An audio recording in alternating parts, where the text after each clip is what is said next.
It's a great honor just to be all together in this place, and especially to be introducing Dr. Kraft. And if you don't know who he is a professor at Boston College. He's been teaching there for a very long time. And he also teaches at the King's College in New York City. Very devoted professor, has a great passion to teach his students. And in this night, we have him here, and especially to ask him questions and to take advantage of his wisdom, what he can share with us, and to dialogue. He is someone who speaks all around. He goes to many different places. He is very active, and he just happens to be here with us tonight.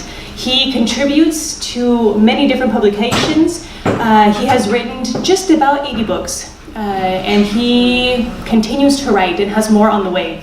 So if you have an opportunity, do get one of his books and read it. And we are very thankful for him being out here.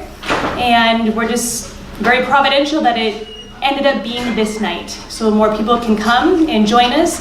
And thank you very much. Dr. Kraft, welcome.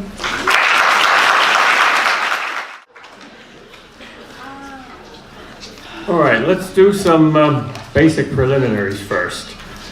I'll talk for about 45 minutes. We have almost 2 hours because the most important thing is dialogue. Dialogue is closer to the nature of reality than monologue because God is a Trinity and dialogue is almost trialogue. So most of you are Catholics, which means you believe in purgatory, so you're very patient. So, since most monologues are dull and almost all dialogues are interesting, I expect that you extend your patience to me and sit through a purgatory of a talk in order to get to the really exciting part where you get to talk and we get to dialogue. And both in the monologue part and in the dialogue part, I would like each of you to do me a favor. Each of you is only one person, and there are about 300 people here. And most of you are thinking, oh, I'm only 1 out of 300 people, therefore I have only 1/300th of the responsibility to listen and to talk and to think and to search for truth. So just imagine that you are alone with me. There's only 3 of us here, you and me and God. And that's true. From God's point of view, you are alone. All his attention is on you. Not 1/300th of his attention, all of his attention.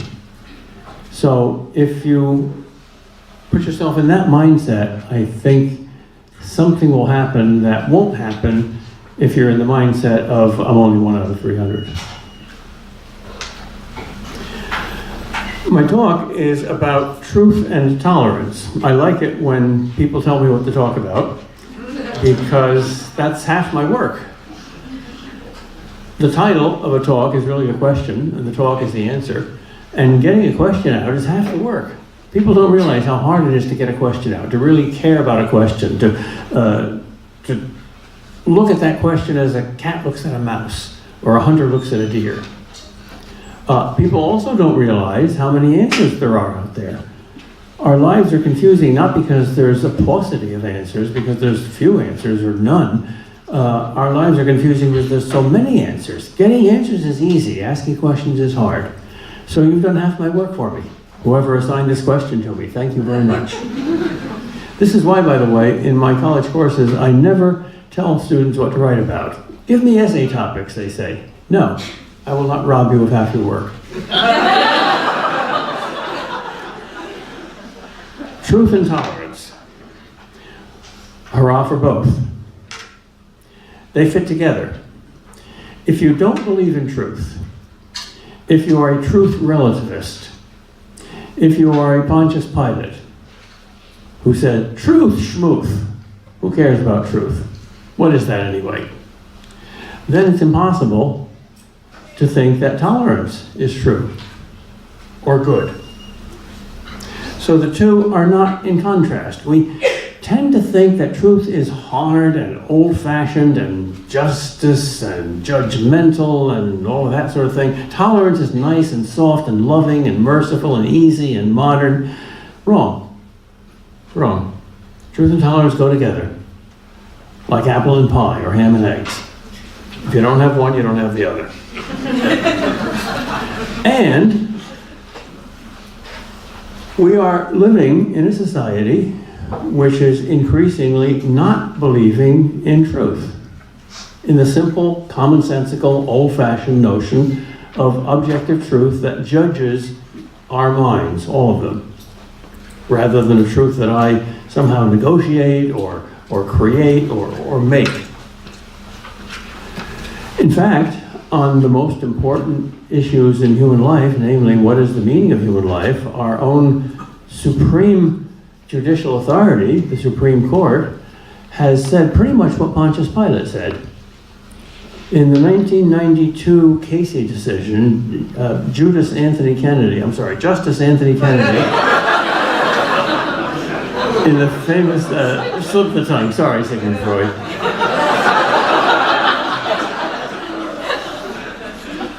Said that among the deepest forms of liberty, essential to liberty, is the right to decide for yourself the meaning of life and the mystery of human existence.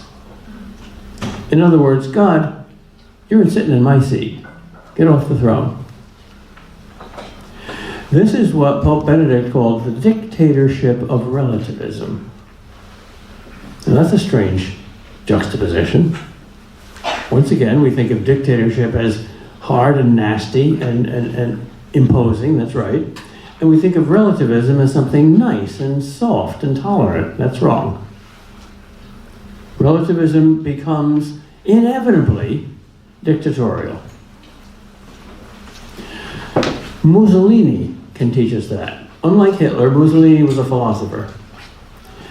And he writes, fascism is relativism from the premise that there is no eternal, absolute, hard, unyielding truth. From the premise that there are no prophets, there is no one who is a minister of truth. The fascist draws the logical conclusion that every one of us has the right to create his own truth and to enforce it with all the energy of which he is capable, unquote.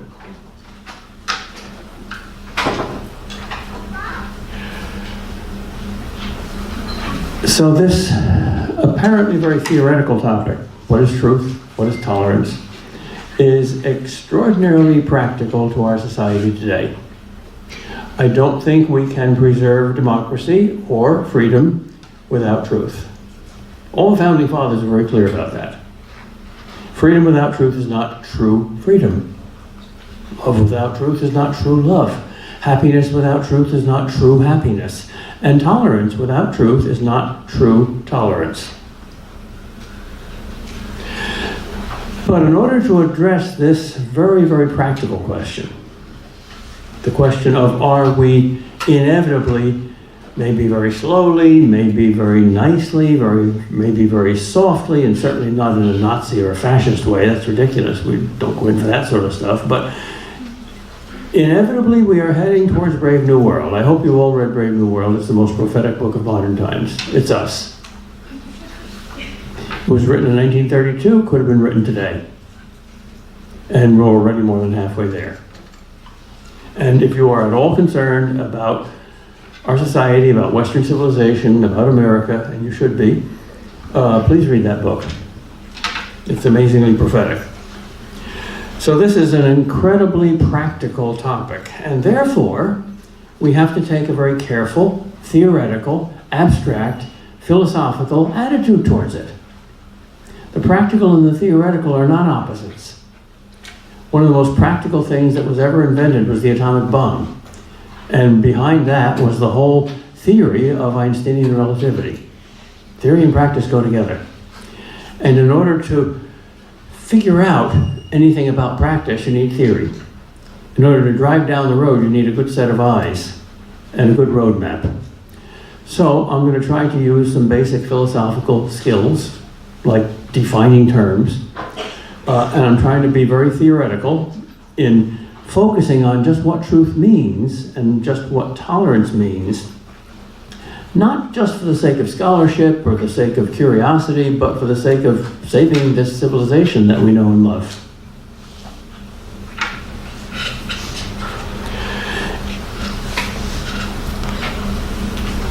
From the time of the beginning of modern philosophy, you could date that to Francis Bacon, to Niccolo Machiavelli, to René Descartes.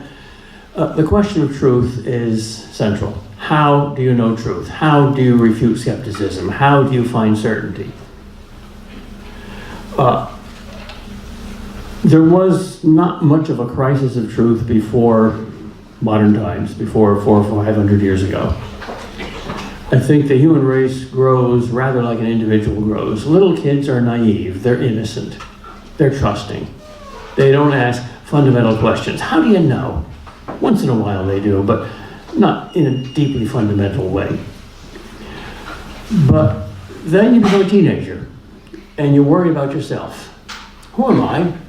Am I beautiful? Am I ugly? Do people laugh at me? Do I have zits? What am I going to do with the rest of my life?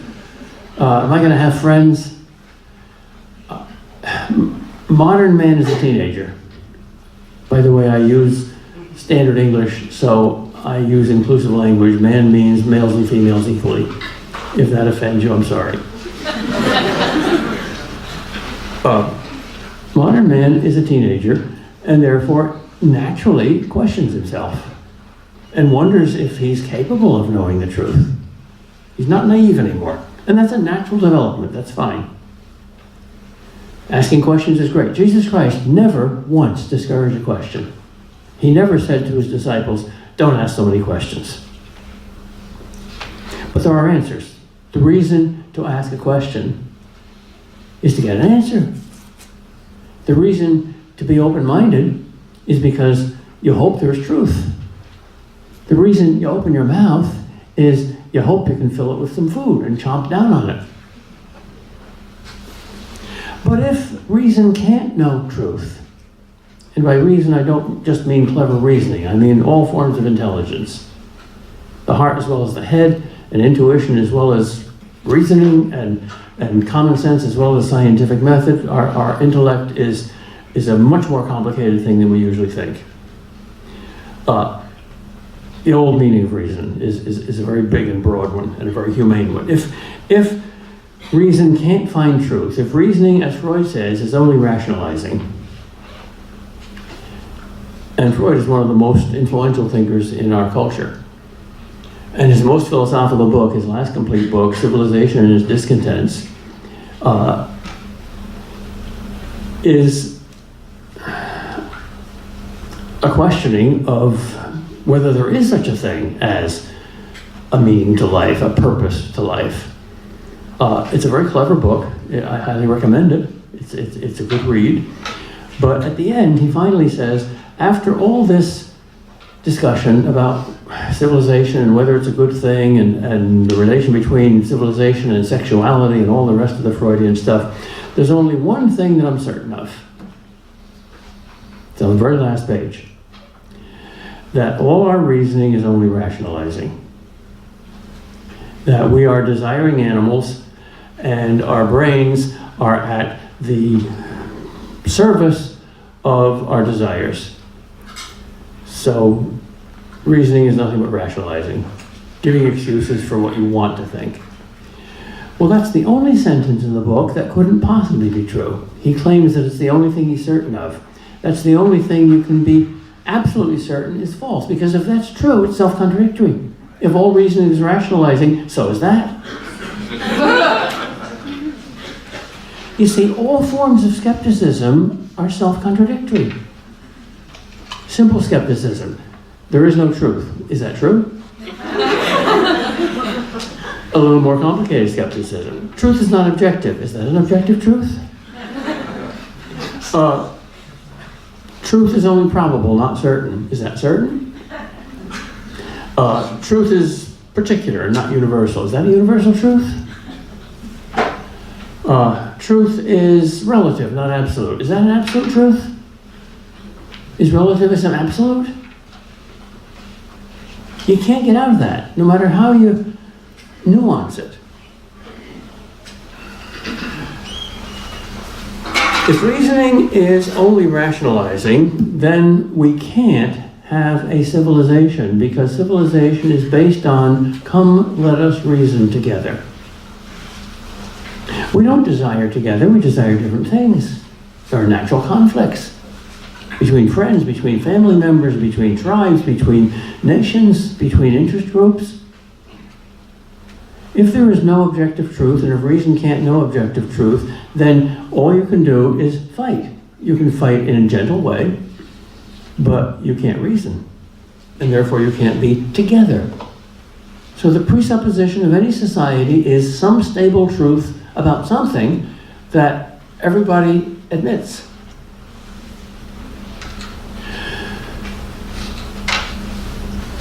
Everybody noticed that during the presidential debates, there were no debates. Those are not debates. Those are show-off rhetorical contests. How come debates are so rare? Because we don't believe in truth. If there's no truth, well, why debate? Well, just to show off. Look, I'm cleverer than you are. I can insult you more than you can insult me. Ha ha. That's not a debate. The end of a debate is truth. The end of a debate is like the end of a scientific experiment in a laboratory. Here are two scientists. They're testing out two different theories. And the theories contradict each other. And at least one of them must be false. And both scientists accept the same data and accept the same principles and accept the same method. And they check each other's results. And if they're honest, they say, oh, good, you refuted me. Thank you very much. We both found the truth. We both win. We don't have that kind of debate anymore. Socrates had it. Socrates is one of the great founders of Western civilization. We have to recover that. For some reason or other, a lot of people in our civilization think that's narrow-minded and dogmatic. It's exactly the opposite. It's humble. What's dogmatic is, I'm smarter than you are. That's dogmatic. What's humble is, there is objective truth, and I don't know it all, and therefore I'm going to ask questions about it. Come, do it with me. And you think differently than I do, and let's just search for the truth together, and whoever finds it, we both win. You don't hear that much anymore. What a pity. If there's no truth, or if you can't know it with your intellect, then how do you settle disputes? There's only one way, force. Either emotional force or physical force. Physical force is the hard way. That's hard dictatorship or hard totalitarianism. Emotional force is the soft way. That's soft totalitarianism. I hope you've all read at least parts of Alexis de Tocqueville's great classic, Democracy in America, which is the profoundest book anybody ever wrote about democracy. And he warns that in a democracy, you can slide towards totalitarianism. It'll be a soft totalitarianism, in his words, rather than a hard one. But it'll be a totalitarianism. Because democracy and totalitarianism are not opposites. They do not logically exclude each other, because they're answers to two different questions. Democracy is an answer to the question, where is the sovereignty? Who gets to decide? And the answer is the people, or at least the majority. Totalitarianism is an answer to a different question. How much of human life do the public authorities have control over? And the answer is all of it. You can have a democratic totalitarianism or a totalitarian democracy. All right, that's my prophetic warning to begin with. Now, let's back up and analyze some terms, especially the two key terms, truth and tolerance. What is truth? That's a very easy question to answer. We all know the answer to that question. One of the great philosophical teachers of the 20th century, Mortimer Adler, used to run a newspaper column. It was a kind of a philosophical Dear Abby. What do the philosophers say about this? And he collected 101 of them into a little book, 101 Great Ideas. And he only had one column of a newspaper to answer the question, so he had a structure that he used all the time. In the first paragraph, he detailed the question. He defined the question. In the second paragraph, he'd give two different opinions about it from two different philosophical schools. And then in the third paragraph, he'd say, my personal opinion is that this school has a better argument than that school, and that the truth is probably this rather than that. Here are my reasons. Only once did he depart from the pattern. He always began with, this is a hard question. This is a mysterious question. That's why we need philosophers. Once he departed from that pattern, and he said, this is not a hard question at all. This is a very easy question. We all know the answer to it. And the question is, what is truth? Old Aristotle was the most commonsensical of all philosophers, defined truth in a wonderful definition that has nothing but words of one syllable in it. If a man says of what is true that if a man says of what is that it is, or if he says of what is not that it is not, he speaks the truth. But if he says of what is that it is not, or if he says what of what is not that it is, then he does not speak the truth. Isn't that wonderful? It takes a genius to be that simple. It's very easy to speak in polysyllables. It's very hard to translate everything into words of one syllable. This is why Mother Teresa was a genius. She hardly ever used words of more than one syllable, and nobody ever refuted her. Aristotle was a lot like Mother Teresa. We all know that that's what truth means. Truth means telling it like it is. It's true that this is Oregon. Why? Because it's Oregon. It's true that I wasn't born on Mars, even though you might doubt that, because I wasn't born on Mars. It's true that I'm not holding an elephant in my hand, because I'm not holding an elephant in my hand. It's true that I have a thumbnail on my thumb, because I do have a thumbnail on my thumb. Everybody knows that's what we mean by truth. Now, that old meaning of truth is, first of all, commonsensical. We all know it without any education at all. It's innate, it's universally known, it's democratic. It's objective. We discover it, we don't create it. It's hard, it's impersonal, we don't make it. It's not negotiable, it's not squishable like the Pillsbury Doughboy. And it's kind of naive. Well, of course that's truth. That's not questionable. We all know that. It's kind of a faith in common sense to know that truth. And you know it in your mind. Now, the new meaning of truth, the fashionable meaning of truth, among both philosophers and ideologues and many ordinary people, is exactly the opposite. Instead of being commonsensical, it's sophisticated and elitist. Instead of being objective and discovered, it's subjective and created or invented. Instead of being impersonal, it's personal. It's my truth. I feel that this must be true. It's negotiable. Instead of being naive and open-minded and trusting, it's suspicious. And instead of being known by the mind, it's created by the will or by the emotions. The hard version is it's created by the will. I say so. My will to power trumps yours. Or the soft version is, well, I feel. Well, feelings are wonderful. And it's fine to feel, but you don't feel that. Students don't say, I think that anymore. They say, I feel that. That's an absolute confusion. I feel sick. You can argue with me? No, I feel well. Feelings are subjective. Thoughts claim to be objective. Most people thought that Hillary Clinton would beat Donald Trump. They were wrong. Half the people thought Hillary Clinton would make a better president than Donald Trump. The other half thought Donald Trump would make a better president than Hillary Clinton. Half are wrong. We don't know which half yet. Never will. Well, some truths are hard to prove, but I think truths claim to be objective and in principle provable. I feel truths aren't truths at all. I feel a sweet, tender feeling towards Donald Trump. Well, that's nice. I have a psychiatrist for you if you need it. That's not an argument, you see. It's not an argument. Okay, obviously I'm defending the old notion of truth, the simple, commonsensical, objective, hard, impersonal, non-negotiable, intellectual truth rather than the soft, squishy feeling truth. Because if you have that hard intellectual truth, you're not going to have the dictatorship of relativism. But if you have the soft, squishy truth, you are.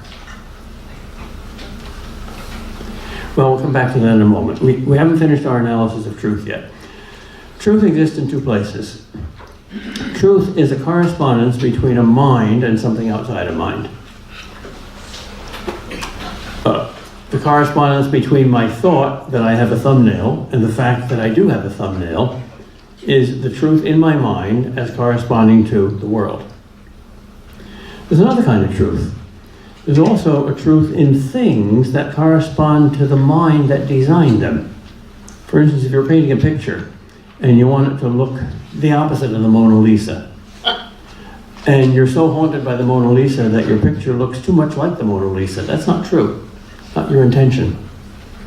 Or if a little kid is trying to draw a lion and it looks like an elephant, that's not true. Not true to the kid's intention. So the thing conforming to the mind is the truth in art.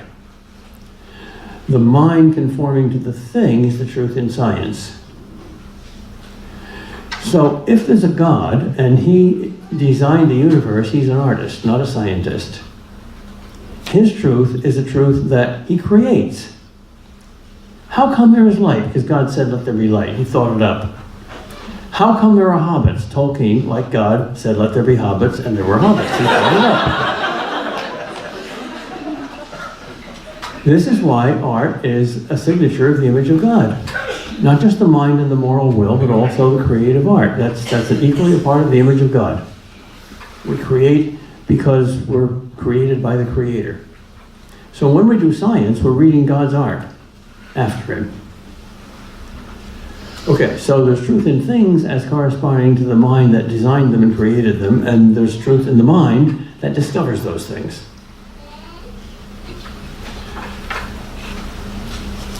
How do you know the truth then? That's the practical question. Well, it's a lot of ways, not just one. First of all, it's common sense. We all have it. It's common. Secondly, there's faith. Most of the stuff that you know, most of the truth you know because you had faith. You believed your mommy, your daddy, your teachers, your textbooks, your newspaper. Did you figure it all out for yourself? Look at the history of science, that wonderful achievement in Western civilization. How many of those experiments did you check out for yourself? Probably none, or close to none. So you believe what people said. You have good reasons for believing.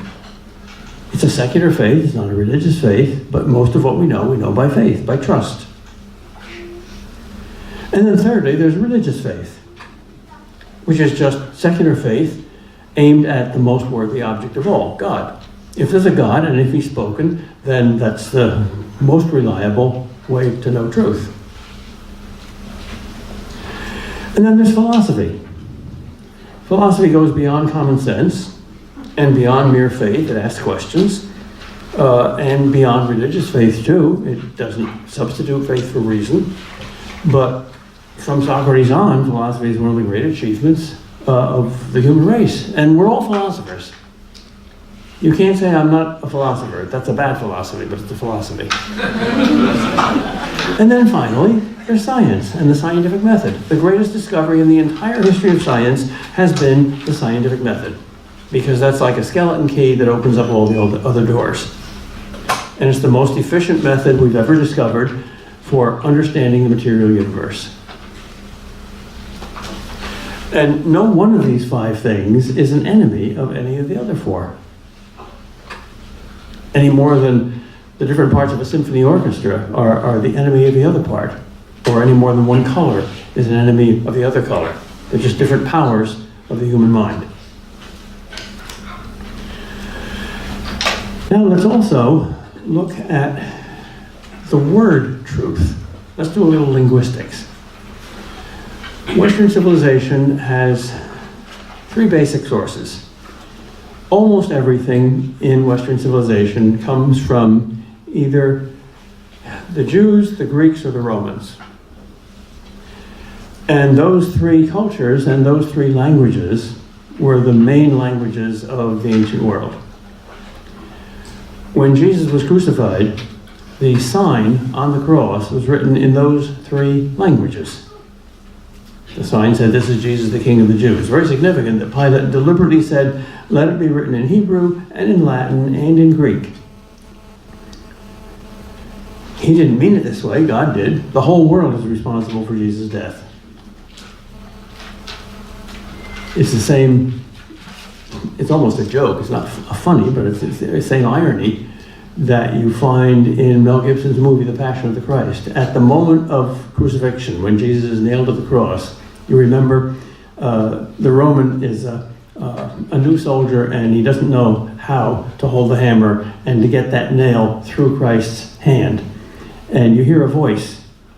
You don't see a person, you hear a voice. "Here, let me show you how to do that." And you see a hand, just a hand, take the hammer from the Roman and hold the nail, and that hand nails Christ to the cross. That's Mel Gibson's hand. He's making a statement. I'm responsible for the crucifixion. He died for me. You are too. That's the same point Pontius Pilate made, although he didn't deliberately make it. So the whole world is conspiring there. Well, let's look at the word for truth in those three cultures, because that's us. That's our roots, our ancestors. We've inherited those three. The Greek word for truth, let's start with that. Aletheia. The first a is a negative. Lethe is the name of a river in Greek mythology. Some of you know that. According to Greek mythology, it's the river of forgetfulness. When you die, you forget your previous life. You either cross in one version or drink from another version that river. So aletheia means not forgetting, means remembering. So that's a very intellectual notion, a very inward notion. Somehow, unconsciously, I know the truth, but I've forgotten it, so I've got to go inside and get it. I've got to figure out what the access code is to bring that hardware up into the software. The Greeks were the inventors of philosophy and science, the great intellectuals.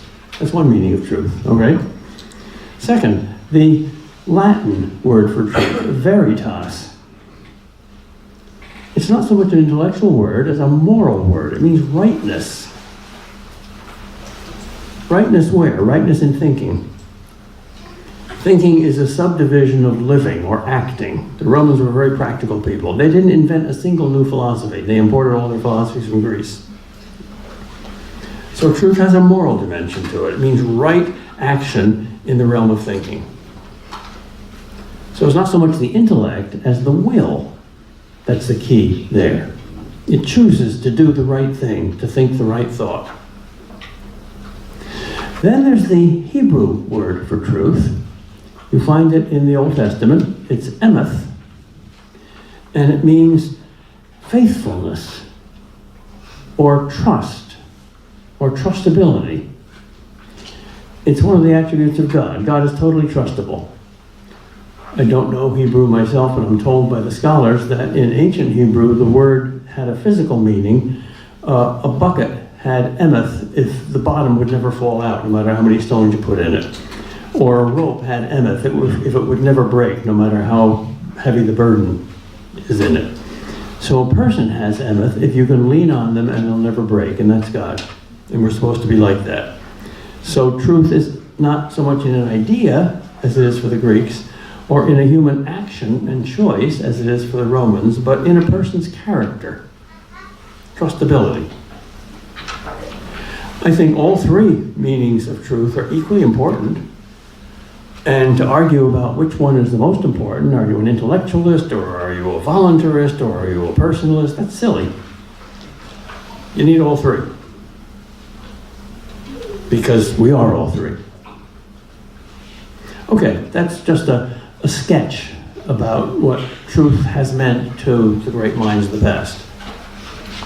It's not a sketch about what things are true or how you apply the notion of truth. It's simply a definition of what the word means. All right, in light of that, let's go to our second word, tolerance. What's tolerance? Well, that too has an old meaning and a new meaning. The old meaning is you tolerate things that are evil. Some things that are evil you don't tolerate, but some things that are evil you do tolerate. For instance, you don't tolerate a cancer that's going to kill you, but you do tolerate vomiting from chemo. You don't tolerate murder, but you do tolerate private drunkenness. It harms people, harms lives, but for the government to interfere there would do more harm than good, so you tolerate it. But you don't tolerate anything good, you tolerate something evil. The old meaning is also judgmental. In order to say that's evil, you're judging. People say all the time, don't be judgmental. And they can't possibly mean that in an absolute and universal way, because no prisoner in court ever said to the judge, but judge, I don't feel guilty.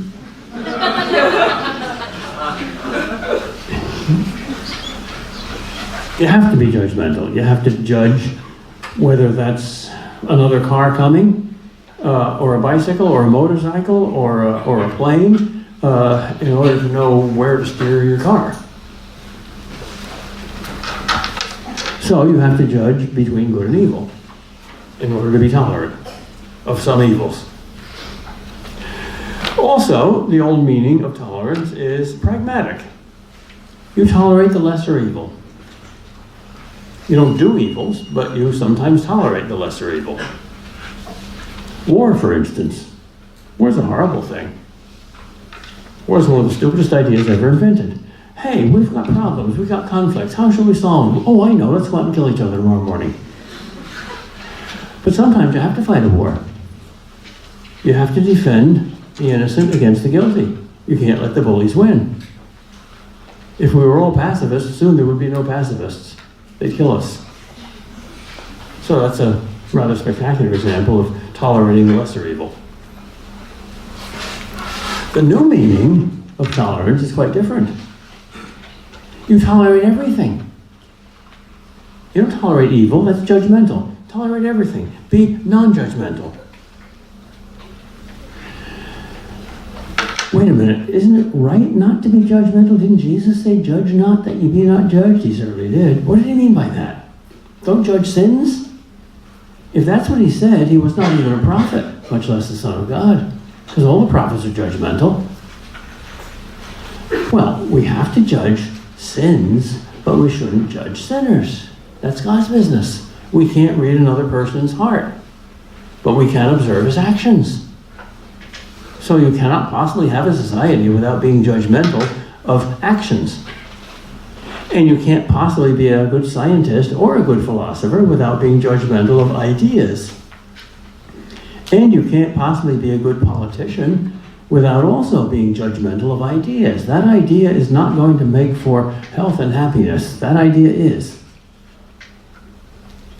So we have to make a very sharp distinction between sins and sinners, between people and ideas.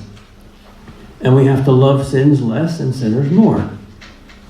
And bad ideas less and bad people more. But if there's no objective truth, you can't make that distinction. You are your ideas. You are your choices. You are your lifestyle. You are your actions. It's your identity. No, it isn't.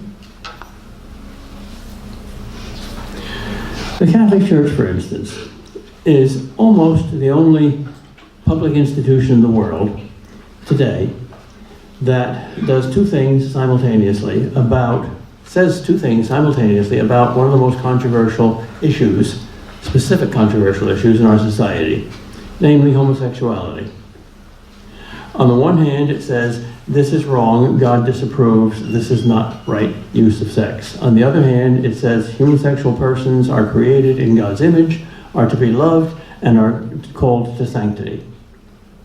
Do not hate or discriminate against persons, but hate and discriminate against those ideas and practices which harm human persons, whatever they may be. And one side doesn't like the first thing, and the other side doesn't like the second thing.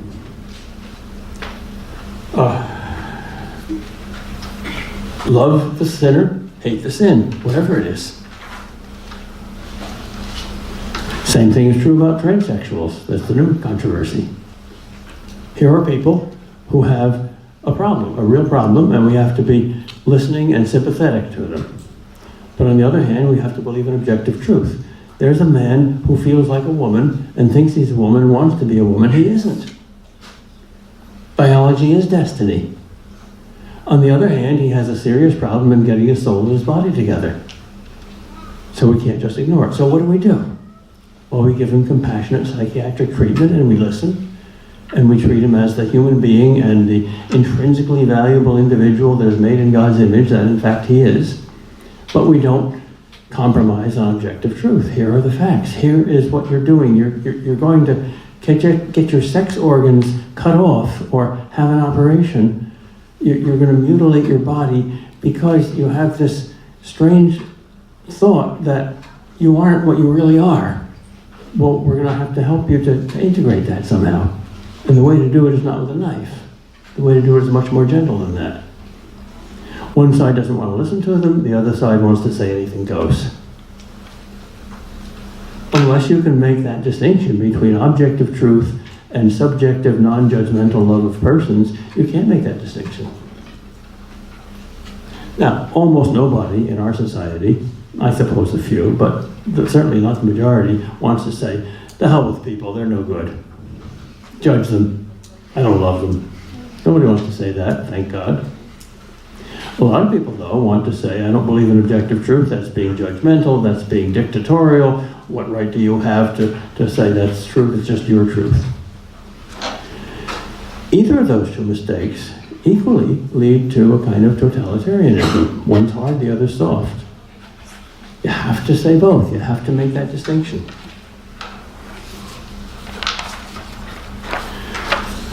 You see, the logical problem with relativism, especially moral relativism, and its claim that it's more tolerant. Logical problem there is that if all moral values are only relative and subjective, then so is the value of tolerance. Only a moral absolutist and objectivist can take tolerance seriously as a moral duty. In other words, if we tolerate everything, then we'll also tolerate intolerance. Why not? That's why relativism leads to intolerance, to the dictatorship of relativism, which is exactly what we find today on many campuses. You're not allowed to say certain things.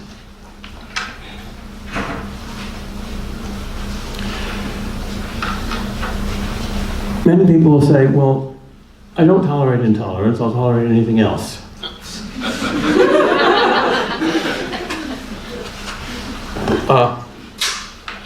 Why make that exception? And isn't that self-contradictory? I had a most interesting conversation some years ago at Boston College with a homosexual activist who had written an article which I had read, and he gave a speech based on that article, which I didn't hear, but I met him afterwards at the speech. He was a disciple of Andrew Sullivan. He was a very intelligent man. I never met him, I wanted to, but I was very intelligent too, so I came up to him afterwards and I asked, I got a couple questions for you. His talk was something like, a homosexual Catholic evaluates his oppressive church. So you knew how the talk was going to go. So I said, I just identified myself as a Catholic Christian who believes everything the church teaches, including those two terribly important things about homosexuality, equally important, both of them, both non-compromisable. And I said, what I don't understand is why you homosexual activists always say that if we condemn your actions, we're condemning the person. This fundamental distinction you deny. You can't condemn what we do without condemning what we are. I said, why do you think you are nothing but what you do? Isn't that insulting to yourself? And why are you almost the only people that do that? You always do it. I always hear that. You condemn what I do, you condemn me. He said, I think I can answer that question. I said, I'm listening.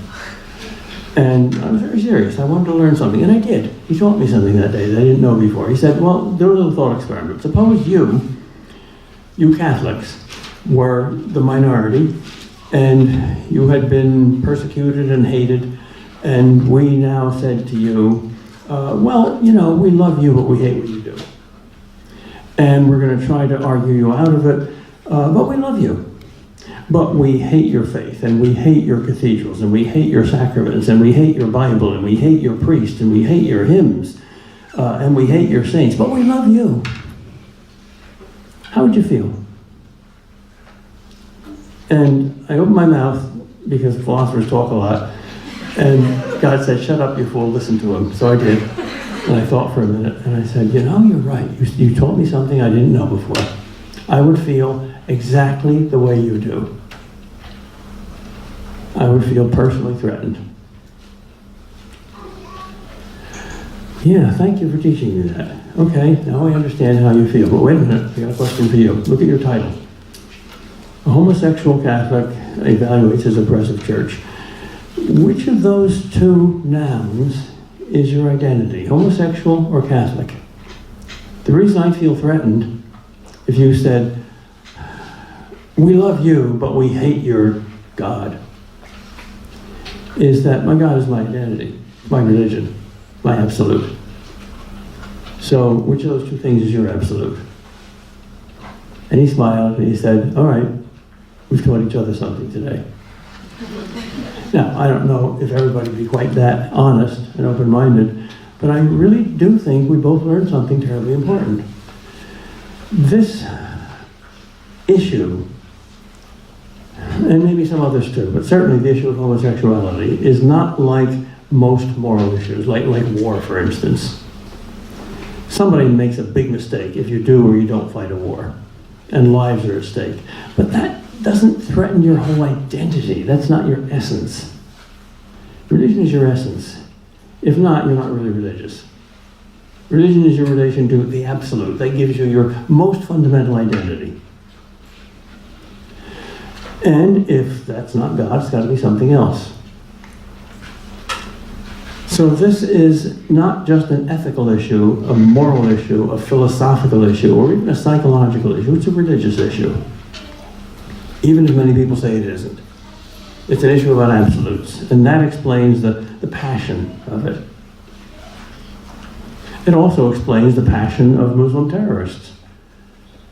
In Islam, politics is not secondary, it's essential to the religion. God himself has revealed the ideal political order and insists that everybody in the world be converted to it. So it's not just a political issue. Politics is negotiable, religion isn't. One of the main problems with Islam is that politics is religion.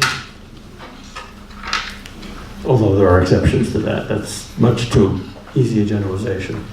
I think until we understand that, we can't deal intelligently with the issue.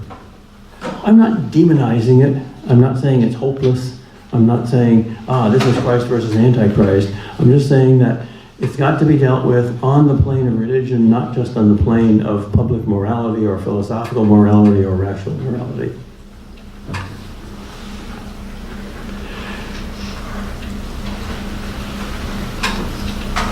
Isn't it interesting that moral relativists in our society always direct their moral relativism to one area, sex?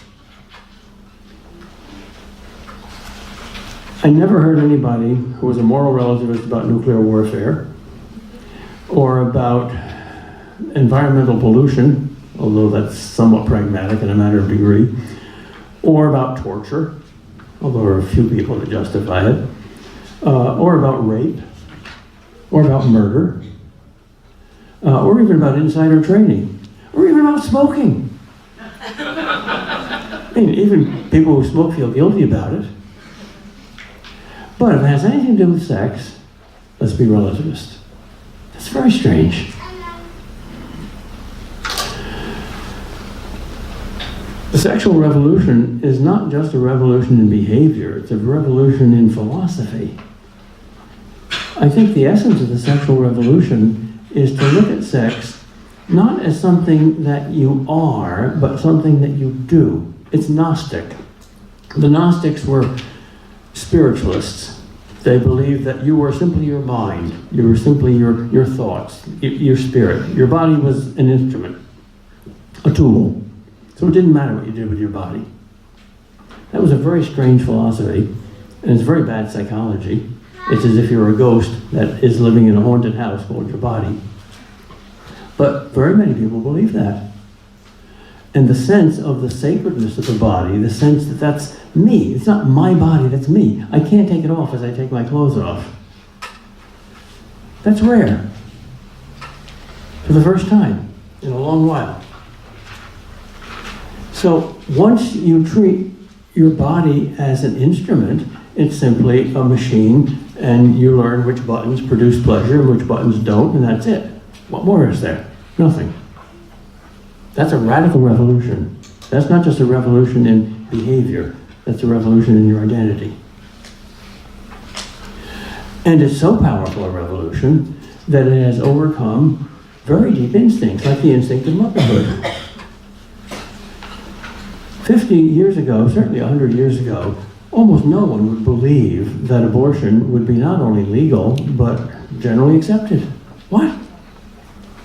For a mother to deliberately kill and pay a healer to kill her own child? That's accepted by society? How is that possible? Motherhood is the strongest instinct in the world, almost. Here's another example of how radical the sexual revolution is. The Catholic Church is the only institution in the world that does not believe in divorce.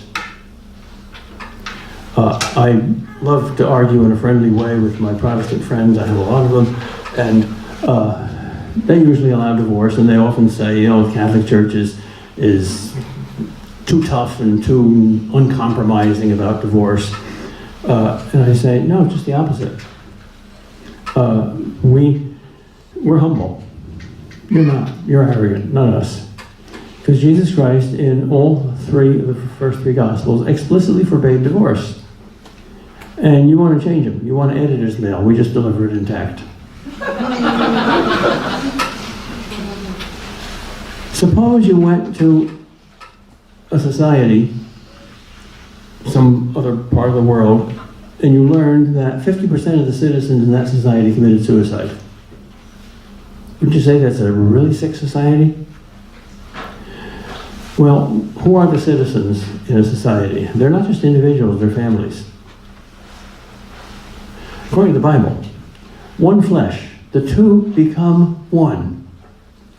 It's not just a friendship, that's not just a partnership, that's not just a contract, it's not even just a covenant. A new reality is created there. Half of our marriages commit suicide, that's what divorce is. No society can last on that basis.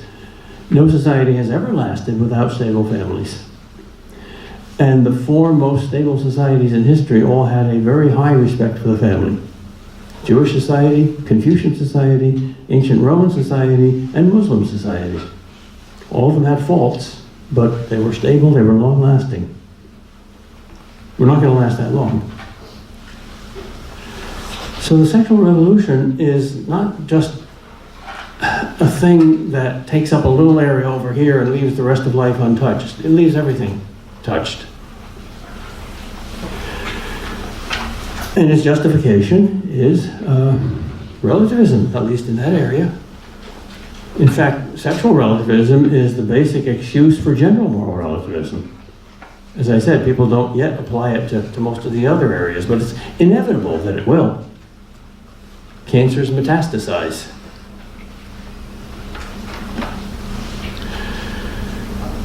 Well, I hope I don't sound like a cranky, old-fashioned preacher of doom, because I believe that there are two equally destructive errors. You can absolutize what's only relative, or you can relativize what's absolute. And I think many of our ancestors made disastrous mistakes in the first area. They absolutized what was relative. They made life or death issues out of things.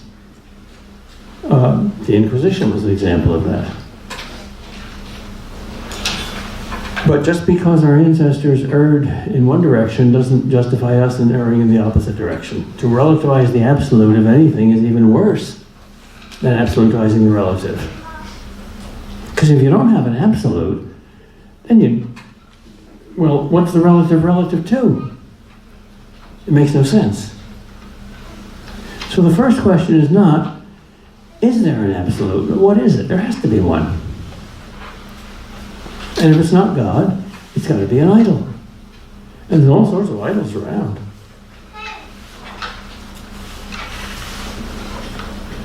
Without God, without an absolute, what do you have left? Whatever. That's not a good basis for a society. And it's certainly not a good basis for freedom. Free to do what? Certainly not a good basis for democracy. The people rule. Yeah, in the name of what? What distinguishes a people from a mob?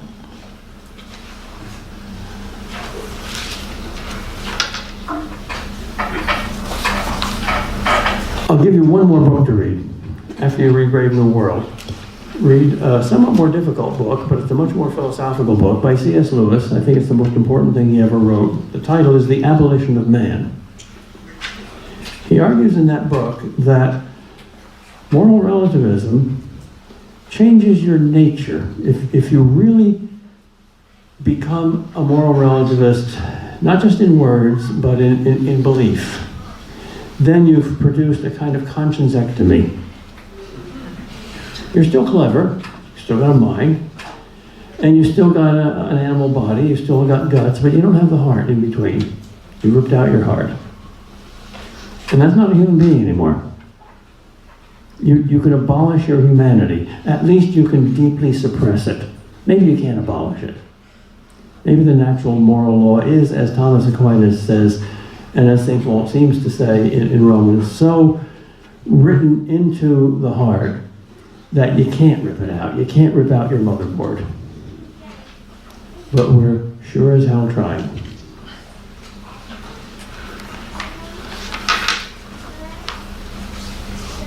Oh my dear, I've gone almost an hour. I'm going to give myself the hook at this point, and I'm going to ask our MC to say a few words while you can go out in the hall and dance up and down and kiss each other and whatever you do, and then we'll come back in 5 minutes and have questions.